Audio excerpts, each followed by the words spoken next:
আসসালামু আলাইকুম। আশা করি আপনারা সবাই ভালো আছেন, আমিও ভালো আছি। আজকে রান্না করব মাছের ডিম।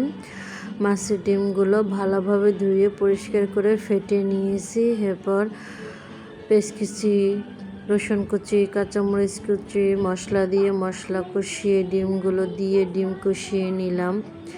ডিমগুলো দেখুন ফুটে উঠেছে। এখন দারচিনি, এলাচ, তেজপাতা দিয়ে দিলাম।